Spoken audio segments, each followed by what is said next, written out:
Welcome to the Bitcoin Boomer Show. Here's your host, the Bitcoin Boomer himself, Gary Leland. Hi, I'm Teresa Martin, sitting in for Gary Leland, the Bitcoin Boomer, and this is the Bitcoin Boomer Show. Welcome. Before we get started, I want to remind you that this show is for anyone, not just boomers. It's named that because Gary's a boomer. He's the Bitcoin Boomer. But the show is for anyone who wants to learn more about Bitcoin and Bitcoin-related concepts, as well as resources, because there's plenty of them out there for you to increase your knowledge around Bitcoin and related topics. Now today, we're going to be speaking to Dr. Arman Magurian, and he has a very interesting journey. Stephanie, what are you interested in learning about, or what are you curious about for today's conversation? I guess just like the doctor part of his name, like what kind of doctor, what field, like what's that correlation or transition from that to Bitcoin is always I want to know the story. That sounds really good. In fact, I think when I looked at his background, it mentioned that he is a medical doctor, or was, and was involved in neuroscience. So I'm hoping to hear a little bit more about that.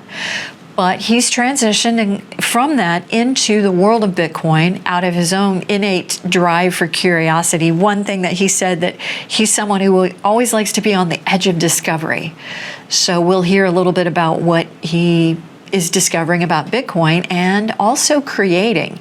He has a business called Timestamp Financial, and their website is timestampfinancial.com.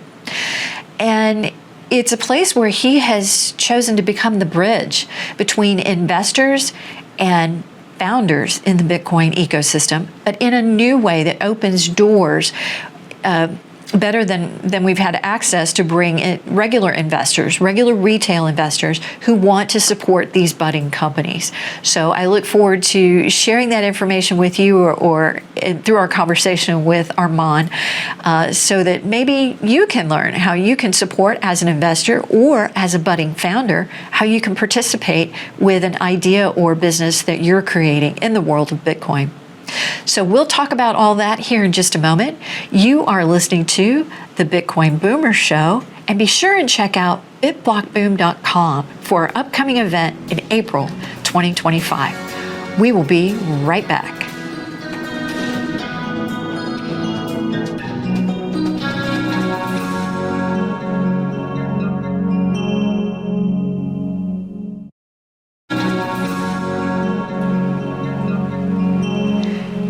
Hi, I'm Teresa, and I'm here with the Bitcoin Boomer Show. Today, we're speaking with Dr. Arman Magurian. Actually, I may have to ask him and make sure that I say that correctly. Anyway, he has a very interesting new business to tell you about that you might want to get involved in. But first of all, I want to remind you on behalf of Gary Leland, I'm sitting in for Gary today. This is a show where you can learn, and this is open to everybody, not just boomers.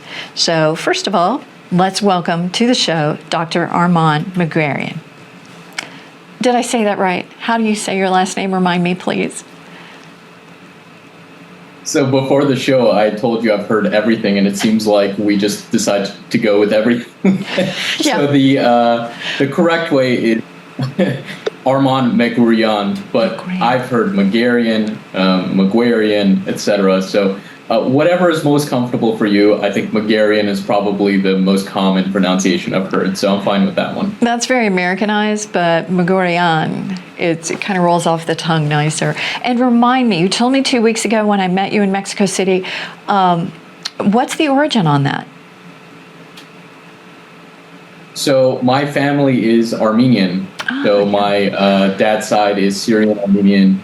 My mom's side is Iraqi Armenian, but Armenian on both sides. So the first and last name are both Armenian origin. Okay. Oh, I like that. I always ask people that. I think I mentioned this to you 2 weeks ago. I love hearing people's backgrounds, where they're from. If they have an accent, I always ask, or their name. I think it's fascinating to learn about other people. So on that note, tell us a little bit about your background. Sure. So people tell me I have one of the most unique backgrounds in the space, and I tend to agree. So let me start from what we just talked about is I'm a first generation American. My family were immigrants to the country, grew up in the US my whole life, born here as well. And I had a very great childhood. Unfortunately, when I was young, my father passed away, which made growing up very difficult. But I'm very thankful for my family in particular, who helped me through those difficult times, and I achieved a lot through that. So I'm not sure if people listening are have some similar story where their cultures really emphasize education as a big part of what they do. And so for us, education was key in terms of success and growth as a person. And for me, being the oldest in the family of the younger generation, it was important for me to achieve great heights when it came to education. So I was the first in my family to become a medical doctor. And that was a very difficult journey considering the circumstances. The odds were stacked against me for sure. I started out as, getting my undergraduate degree in neuroscience. I did some research in Alzheimer's, and then I decided to go to medical school. But my medical school career was an interesting one because I was an American, but I decided to apply to go to medical school in Europe. So I actually did my medical school in London. So I got to see what medicine and the medical industrial complex was like both in the US and abroad, warts and all. Wow. So once I went through that experience, I learned a lot about the medical system and what it was portrayed to be versus what it was. Wow, that is interesting to have that varied background. What was it that intrigued you about neuroscience that you chose that as your field of interest? So I guess I've always been a bit of an explorer, and to me, neuroscience was one of those fields where it was a final frontier when it came to science and medicine. There was so little known about it and so little understood about it. I remember when I was very young, my grandmother had Alzheimer's, and I didn't quite understand it as a child, what it meant, the implications, why it couldn't be cured or solved, and so part of the reason I did it was because of my personal experience in that realm. And when I was able to put the pieces together in terms of understanding the science behind it and also dealing with the clinical side of it, I think it spoke to me on a different level. I was able to connect to patients. I was able to understand it at a deeper level, but also be on the cutting edge of trying to understand why these things work the way they do and how best to approach them from both a clinical perspective and also in terms of looking for solutions. Very interesting. In Bitcoin, we like to tell people to do their own homework. So in doing my own homework, in preparing for this and getting to know a little bit about your background, I ran across something that we could talk about today: reducing amyloid beta peptide production through regulation of amyloid precursor protein dimerization, which is something that you wrote in 2016. And it was a look at Alzheimer's. Yeah. So that was 8 years ago, and obviously we're not speaking to a medical panel in our audience, but I would be interested just briefly to understand, even though you've moved into a new career path, and we'll get to that in the next segment, but you wrote that 8 years ago. Has anything notably changed in the study or pursuit of finding solutions and causes related to Alzheimer's? So when I started that, I was actually at Boston University doing my first master's. By the way, I should mention I have 2 masters, a medical degree and an undergraduate degree. And I say that not to pat myself on the back. I say that as a warning to others. It's not worth it. Don't do it. Yeah. So I will say that. But that was during my first master's at Boston University. We got to work with a great team at Boston University and Harvard. So it was a dual team there. And we were doing early drug discovery on Alzheimer's. And our goal was to try to find solutions so that we can affect the causes, the root cause of what we think Alzheimer's is. The difficulty then was we didn't necessarily have all the tools we do now. So if you ask me what has changed, I would say I noticed the change as I was going through my career. So after my master's, that's when I started medical school. Towards the end of medical school, I actually realized that the entire field itself and also the world was moving towards big data and machine learning. So I decided to make the bold move of taking a year out after medical school and getting my second master's, which was in data science and machine learning.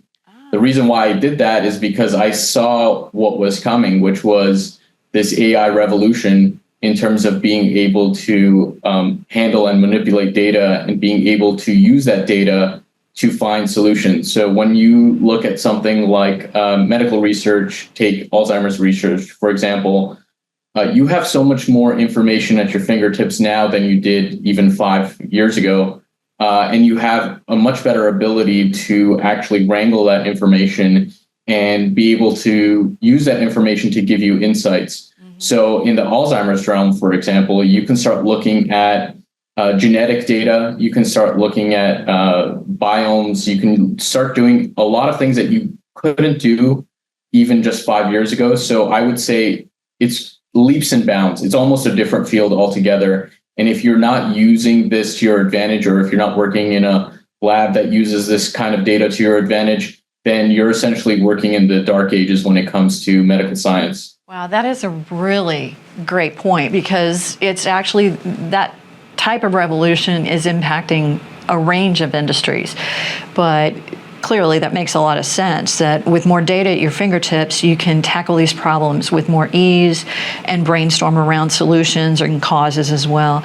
My mother had a form of dementia, so similarly, I was curious about that for a while. So that was part of what prompted my question. Once I saw the article, I was like, I got to ask about this because of the crazy long title. Next segment, we will get into your transition, as you mentioned, alluded to here, from medicine into a new field somewhat related to Bitcoin. This is the Bitcoin Boomer Show. We will be right back after this message from our sponsors.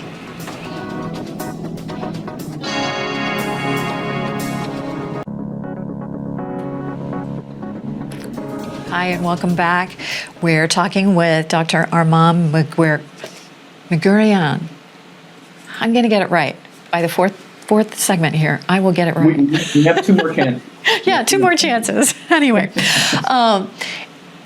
just before the break, you mentioned that you had a transition, that you were in medicine and were considering neuroscience because it was kind of like the final frontier. And that's interesting because several years ago, and we're talking like 30 years ago, I don't remember what prompted this, but I was talking with a friend and I had considered at that time, so this would have been the late 80s, maybe early 90s, that there were 3 untapped frontiers, or frontiers that were still open to exploration. So one is space. That's kind of obvious because it's so vast. And we're still learning amazing things. We've got terrific telescopes now, 30 years hence, and we're doing amazing missions thanks to people like Elon Musk, but it is still vast and untapped. Another one is the oceans. As long as we've been on the earth, and as much as we do know, we still don't know a lot about what's underneath the water surface, in particular areas of the ocean, because it is so vast as well as deep. And thirdly, similarly to both of those, is the brain. So you recognize that in pursuing neuroscience, and even beyond that, maybe diseases of the brain and looking at Alzheimer's. But tell me now how that exploration and the way we think and come up with ideas and create led you into moving from medicine into the fields of Bitcoin and energy and learning more about that? You alluded to it a little bit when you mentioned, data science, machine learning, your second master's and so on. But tell us a little bit more about that transition.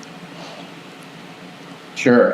First off, I want to say it's very interesting that you framed it that way with those three things, because that's essentially how I framed it when I was trying to figure out what I wanted to do with my life. Is I wanted to be on the edge of the discovery, and I wanted to be on that frontier. I wanted to learn more, and I wanted to be just at the very edges of human knowledge. And I'm not kidding you here when I say those three things were the three things I was thinking about.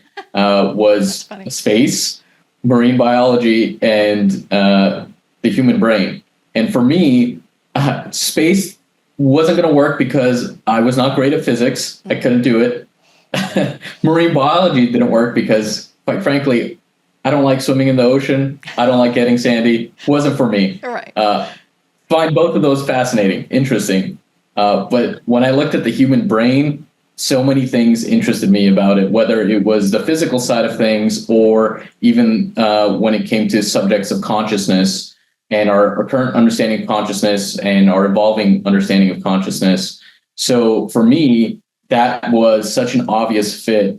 I'm a very curious person by nature. So if I find something that I think is interesting, I will end up buying every book I can on it and just sit there and start reading about it as much as I can. I'm a learner by nature. I guess that's how I stumbled onto Bitcoin, quite frankly. That's how a lot of us get into it. It was in 2012, the first time I heard about Bitcoin. Wow. I remember very clearly where I was. I was actually in a bank in the middle of a small city in Armenia. I was doing a summer program where I had a chance to intern at a surgical hospital there. And I was on a lunch break with a fellow American who was there, also doing the same program. And my friend, who's a great person, he was a little out there. He was a libertarian type, the Ron Paul type. And we were standing there in the bank, and we had to exchange our money, the dollars to the local currency, which is the drum. And he said, if we had Bitcoin, we wouldn't need to do this. And I sat there and I'm like, what are those words that you just said? They made no sense to me whatsoever. I didn't know what Bitcoin was. I thought it was maybe some other type of currency I wasn't aware of. And then so that started my journey on Bitcoin. But like most people, I needed several touch points. It's not like I got it right away. I ignored it, went back of mind, went back to my life, pursuing my career in medicine and academia. And it was one of those subjects that kept coming up, every 6 months or a year. I would hear it either in the news or through my friend. And I sense now that I was probably primed for it, because in my personal life, growing up in a single parent household, money was always a topic of conversation and something we had to be very conscious of. So the value of money was very important to me, and understanding the value of money was very important to me. I had some basis in monetary history because of that, trying to learn as much as I could. The other side of it is on a personal level. I started learning more about people like Ron Paul and libertarianism. So I had this somewhat basic understanding of monetary history and libertarianism. And so when I finally started to dig in to Bitcoin and the cypherpunks and the reason why Bitcoin was created in the first place, it clicked. It clicked, and it, like most Bitcoiners, took over my life. I mean, it was to the point where any sense of free time was just gone. I would spend all my free time reading whatever I could on Bitcoin. And back then, there just wasn't that much information the way that there is now. There weren't all these great books and articles. So I'd go on, all the forums I could, whatever I could get my hands on.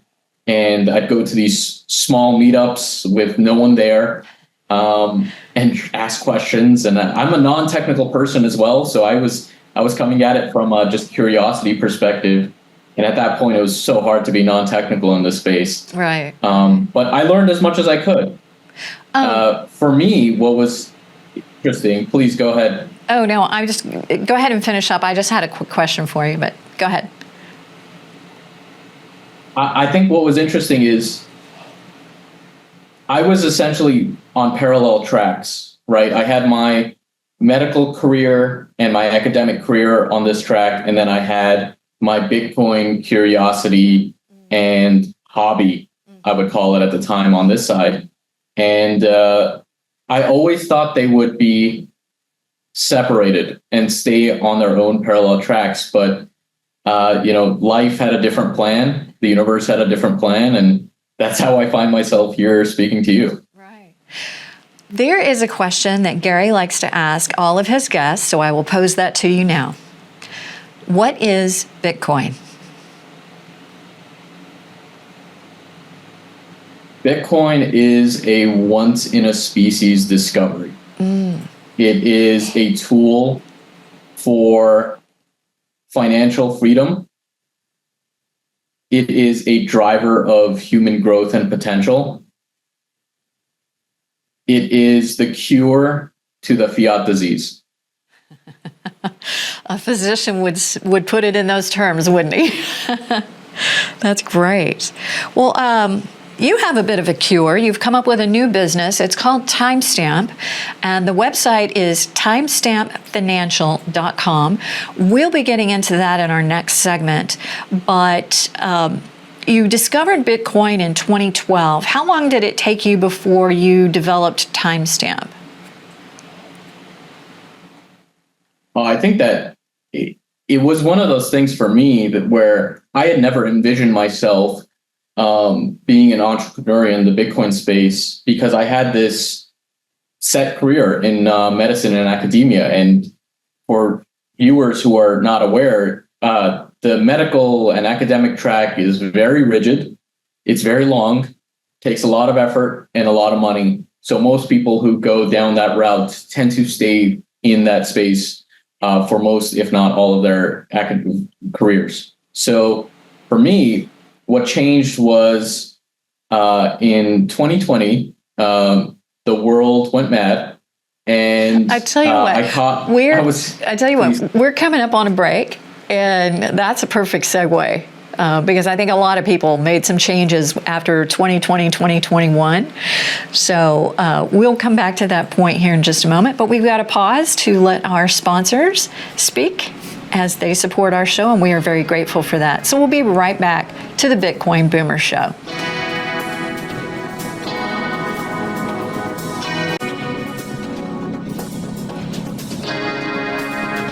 And we're back with Dr. Arman Magurian. I'm getting closer. Anyway, Doctor, you were talking about how you transitioned from a medical student person pursuing a medical career to someone curious about Bitcoin, more curious, becoming more educated about Bitcoin. And around 2020, you came to a fork in the road. Something changed that maybe sent you toward what you've created now, timestampfinancial.com. So tell us more about that. Sure. So I was going about my medical and academic career like most people would, progressing through all the different hurdles. Had graduated medical school, was doing a master's in data science and machine learning, and then the world plunged into chaos with COVID-19 and everything that came with it. I found myself at the center of two hurricanes. One is on the clinical medicine side, attempting to work with patients while dealing with lots of uncertainty. And on the other front was dealing with the academics who were advising governments in terms of measures like shutdowns, masks, social distancing, etc. So as someone that is very liberty-minded and takes a lot of these values very seriously, I was somewhat isolated from a lot of other physicians and academics in the space who were towing the party line. And this is where I'd say incentives matter. When you look at systems, incentives will drive decisions. So I believe it's Thomas Sowell who said, show me the incentives, I'll show you the action. It might be someone else, I might be misquoting that. But when you look at the incentive structures in medicine or academia, it makes it very difficult to be an outsider or a dissident. So I'll give you my personal example before I tell you how I moved into Bitcoin. As a medical doctor working in that space, you spend all your time and money focusing it on this one field. By the time you get out of medical school, you're several $100,000s in debt. And quite frankly, you're at the bottom of that totem pole. You still have to work your way up. So for you to actually speak out is unheard of. It gets you in a lot of hot water. The other flip side is true as well. If you spend all that time to go through medical school, you spend all that time practicing, you're a 20-year veteran at that point. The incentive for you to speak up and say something is very low. You spent all that time and money getting there, so why would you, rock the boat? So it was a situation where I felt like most people were sticking to their incentives and acting accordingly. And quite frankly, it was Bitcoin that allowed me to speak up, make my case, and stand for something I believe in. If I didn't have the lifeboat that is Bitcoin, I wouldn't have that to fall back on. So what happened was eventually, I fought these two wars. The situation was starting to die down, and I realized that I needed a break. And so I decided to take a break from medicine and academia, really reassess my life and how I was spending my time and energy, and how I didn't like spending it in the medical industrial complex. So that's when I just decided to drop everything in my life, move to Texas, Austin, Texas, with no plan, no job, and start working with Bitcoiners. So that started my journey into Bitcoin as a profession rather than just a hobby. Right. There are so many people who have a similar story. They've come from California, Florida, so many other states, including Massachusetts, to Austin, because it is the Bitcoin Mecca of our nation at the moment. Now, Nashville is a close second. I think they're brothers. But that's great to hear, because there are so many good, energetic, creative people working at the heart of Bitcoin, and it's more than just the money. So you mentioned that, there was something you mentioned just a minute ago about entrepreneurial, but you've gone on to become your own entrepreneur in creating Timestamp. And in a way, it serves entrepreneurial founders in the Bitcoin ecosystem. So tell us a little bit about Timestamp, what your impetus was, motivation for starting it, and how it connects to Bitcoin. Absolutely. So when I did move to Austin, I decided to take it as a learning experience and drop my ego and talk to as many people as I could in the space. People that were technical on the developer side, people that were on the energy side. And so I got great exposure to so many different experiences in the space. And what I realized is there were so many entrepreneurs in the space that were building great things or wanting to build great things, and they didn't necessarily have the megaphone to get their voice out there in terms of being able to fundraise and sustain their projects and their companies.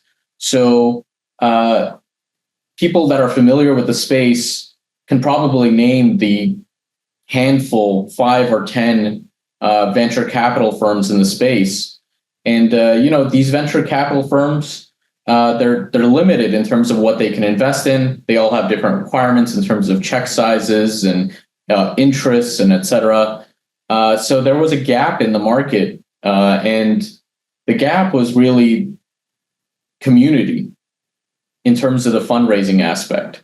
I know Pleb Lab, who you work closely with, and I've had a chance to get to know, is very aligned on this as well.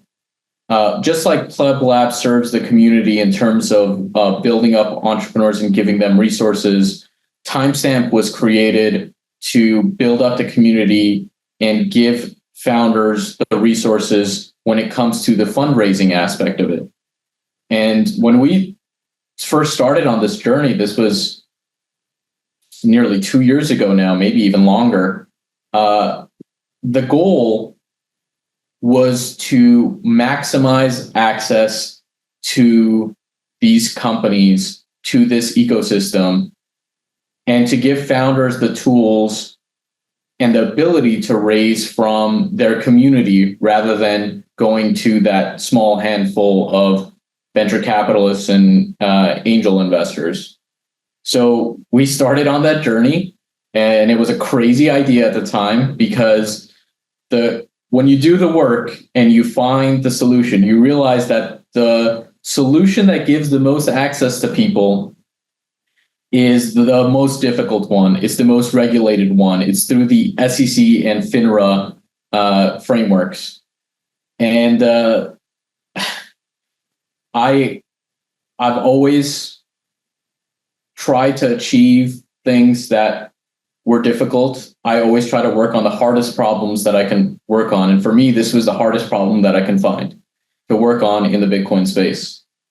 So when I started it, most people looked at me like I was crazy. You're going to try to start this investment platform that's SEC and FINRA regulated in the Bitcoin space. Good luck with that.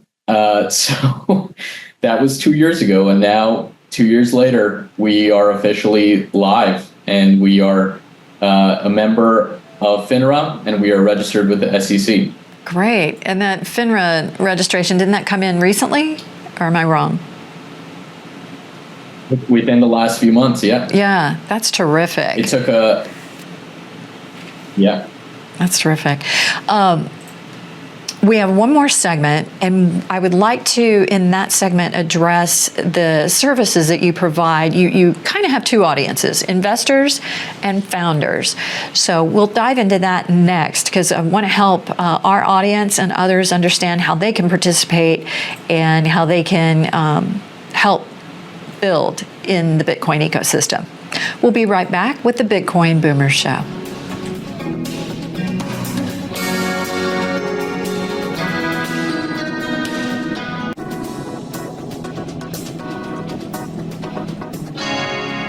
Welcome back for our final segment with Dr. Arman Magorian. That was really close. All right, I'll stop messing with the name.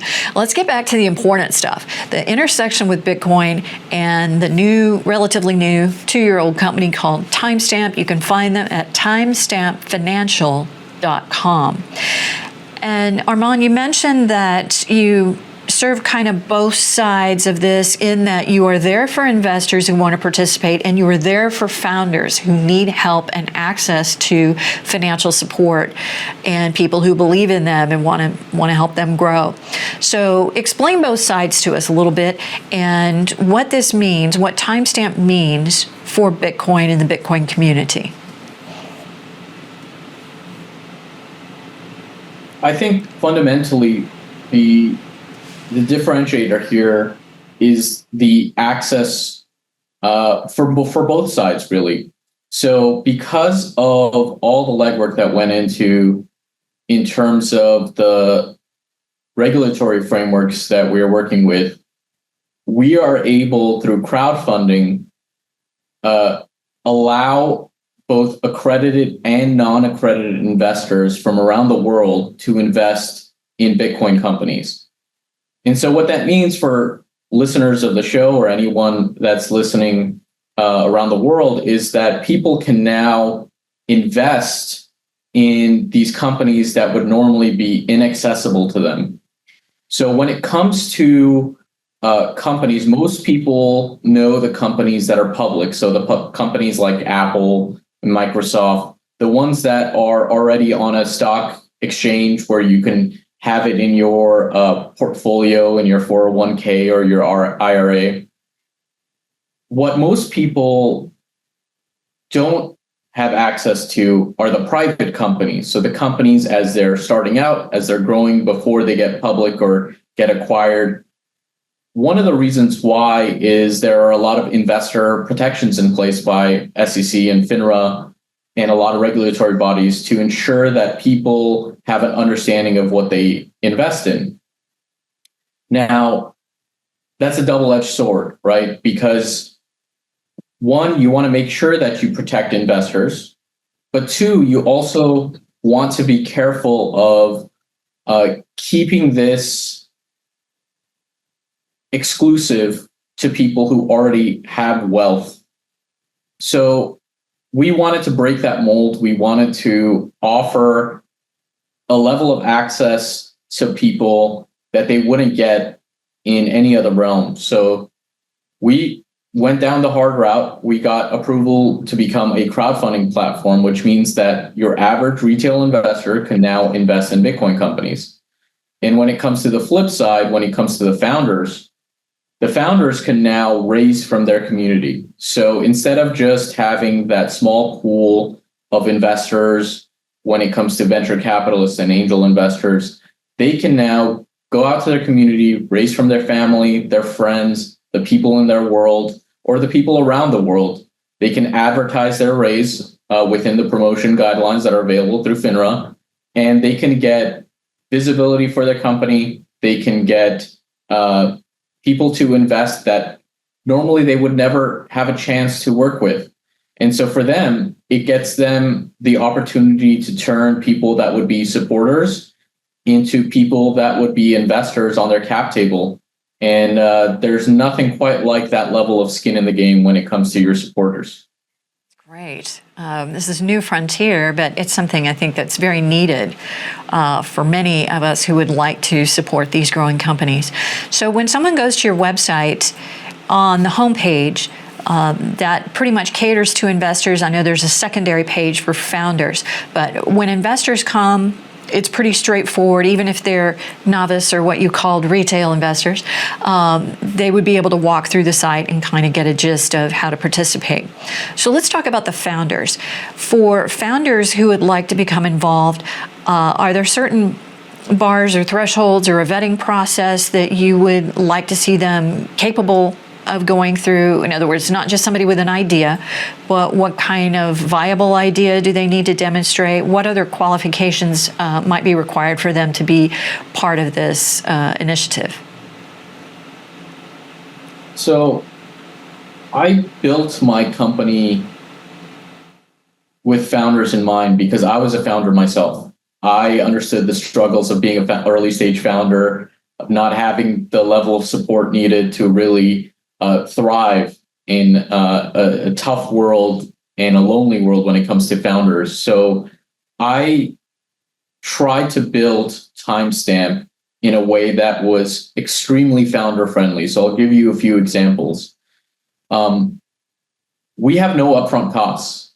We make it very simple for founders to start creating a campaign, get set up with all the legal paperwork that's necessary, and actually go get to a point where they can start raising funds from their community. We also don't charge the investors any fees on top of any third-party payment processors. So we make sure as much money as possible goes into founders' hands and not ours or any other people. So when it comes to cost of capital, being able to raise from a wide net of people and getting the support they need to actually be able to get their company off the ground or to the next stage, we provide all of that. And when you ask me about the idea stage or the various different stages, I think most companies would say you have to be at a certain point to start speaking with us. I don't look at it that way. In fact, I'm speaking to a few companies right now who are just starting out that are looking out for advice, and I meet with them and I help them with developing their pitch and how they want to think about fundraising and all these different things that no one really guides them on, because I believe that these are long-term relationships that you build with these founders. These people are going to be the ones that are going to make a big impact in the world. And if we can serve as a guide to them, whether they raise on timestamp or not, that is what is fulfilling to me. That is great. I like that philosophy. I have an entrepreneurial background, and I like to help other businesses grow, especially small businesses, startups, and so on. And it's exciting to help those who are creating new businesses and projects in the world of Bitcoin. We are almost at the end of our segment. Do you have any last comments that you would like to make, or something you want to emphasize in the last minute or two that we have? Absolutely. If you are a founder that's interested in raising in the space, please go to timestampfinancial.com, reach out to us. We'd be glad to help you. And if you're just curious as to what makes us different and how you can get involved, I'd love to speak to you as well. I love spending my days speaking to Bitcoiners or people that are interested in Bitcoin and trying to learn more. I think that's been such a valuable use of my time. You can also find me on Twitter as well. Most people in the space actually know me as Dr. Bitcoin MD or Doc. So please feel free to message me on there as well. I'll be happy to speak to you. So if you need any help whatsoever, please reach out. Great. And you mentioned the website, timestampfinancial.com, but also for people who would like to reach out or have a question, they can get in touch at contact@timestampfinancial.com, correct? That's correct. Wonderful. Well, Armand, it was such a pleasure meeting you 2 weeks ago in person. I had followed you on Twitter for quite a while, and you were alluding to this project taking off, so I was very excited to hear more about it, speak with you briefly 2 weeks ago, and now to have you as a guest here on the Bitcoin Boomer Show. Really appreciate your time today. I think you've opened up a big door for a lot of people who otherwise wouldn't be able to participate, but really want to support the Bitcoin entrepreneurs and their budding projects and ideas. So I look forward to more exciting news from you as companies and investors get involved.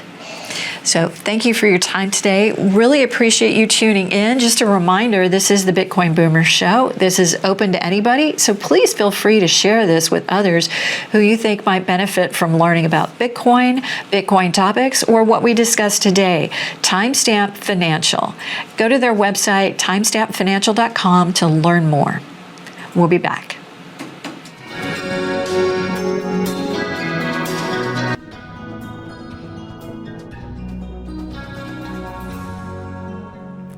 Thank you for joining us today on the Bitcoin Boomer Show. It's been a pleasure to be here with you. On behalf of Gary Leland, wanted to remind you of a couple things before you go. I am Teresa, and I have my own business, which I'll mention in a moment. But first of all, I want to remind you about April 3rd through 6th, BitBlock Boom, happening in Dallas, Texas.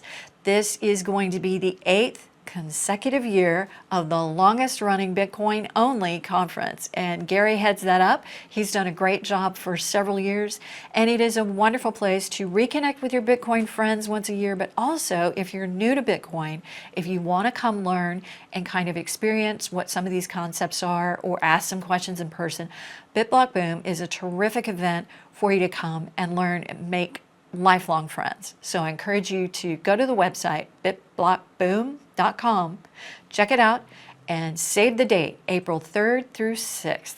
We'll see you in Dallas. And if you want to extend your education in the meantime, why not pick up a book? There are several on Gary's website, including a recent collaboration that he did with other Bitcoin authors, Bitcoin and the American Dream. And you can find that at bitblockboom.com/books. That's books, plural. In addition, we have the Sats card. So the Sats card makes it fun for you to pick up some Sats. And if you don't know, hopefully you do by listening to the show, think of sats as cents are to dollars, sats are to Bitcoin. So pick up a sats card at satscardshop.com.